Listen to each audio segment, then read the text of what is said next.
Hey, so I want to tell you about my DMT experience. I was a captain in the Air Force, and sorry, I just ate some really spicy barbecue chicken. I think I'm sweating a little bit. I was a captain in the Air Force, and I lived in a really kind of a strict, conformist world.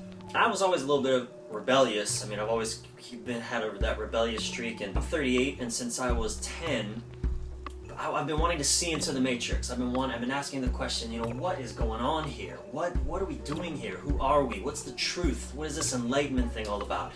Wanting Morpheus to come along with a pill and shove it down my throat and let me see the world and be taken by the metallic stuff and go.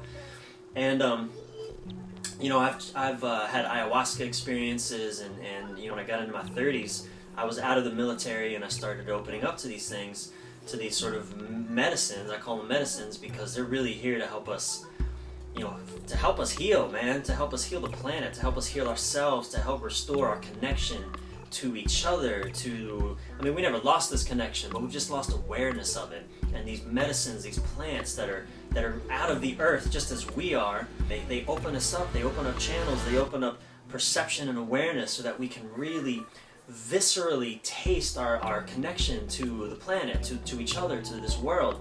So I did DMT, which is dimethyltryptamine. I hope I said that right. And there's a couple kinds of DMT. The DMT that I did it wasn't the one where you see aliens and all that kind of stuff.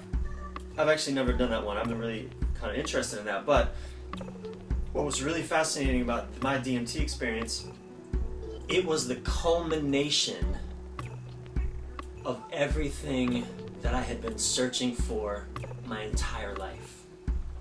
Like all of my spiritual seeking, my wanting to peel back the matrix and see all the ones and zeros, that happened with DMT. Let me explain. I was touring with a music band at the time. I don't know, this was just about 2 years ago, maybe a year, 2 years ago, whatever. It was just like 5 or 6 or 7 of us. And so the guide that we had, we were using one of those volcano things, those volcano vaporizer things. So anyway, I went first. I laid down on a bed and everyone was sitting around because it didn't last long. It was only 10 minutes. But this guide, he basically told me, I want you to breathe in and hold it forever. So when I took in that first breath, I don't even remember breathing out. Like, I don't even remember, as I breathed in, something happened and my whole body just shattered into billions of crystals. It was like Brian, the personality of Brian was obliterated. And just in its place was this just incredible awareness that there was no body, there was no room, there was no universe, there was just this complete, you can't even, it's like, Rumi said, we are so connected that the word connected doesn't even make sense. And in that moment, I experienced that. I experienced just awareness. And I wasn't conscious of breathing, and yet I was breath. I was breath itself. The inhale and the exhale. I was just breath. And I started to become conscious of the people that were around me. I don't know, I guess it was about 7 or 8 minutes.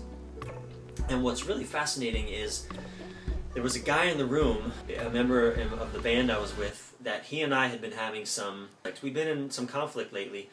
And as I came through that experience, and I kind of woke back up to this world and to the world of arms and hands and bodies and walls and floors and computers, and I noticed there was no separation between me and him. He was no longer this other being. He was no longer this other thing.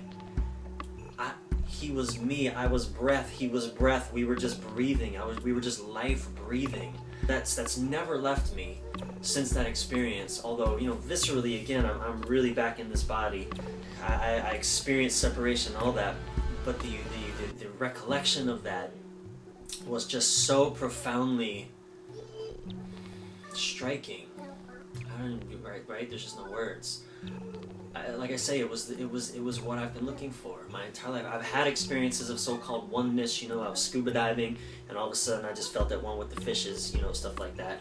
Or in an airport, all of a sudden I just felt like I was surrounded by family. Like these were brothers and sisters, strangers completely, and yet I was everybody in that room. I've had experiences like that without any type of substance interaction, but DMT, which occurs naturally in the brain, by the way, you know, there's something really profoundly mind-blowing, literally, about that molecule. We need to study it. Like, we need to bring back the study of that molecule and what's going on in the brain, what is happening to create these sort of embodied, disembodied, other consciousness experiences. We need to bring study of these things, of mushrooms, of ayahuasca, all these medicinal plants that are naturally occurring, that have profound impacts on our psyche, on our consciousness. You know, they do something to us that shifts our perception of the planet. And in my case, you know, it's been all good. It's been amazing. It's been reconnective. It's been healing. You know, for me, it's played an incredibly important role in my evolution as a loving human being, as an appreciative being on this planet. And so DMT, it's amazing. And you know, you got to decide if it's for you. For me, it blew my mind, and that's all I have to say, I think. Yeah. Okay, I'm gonna finish my barbecue chicken. Peace.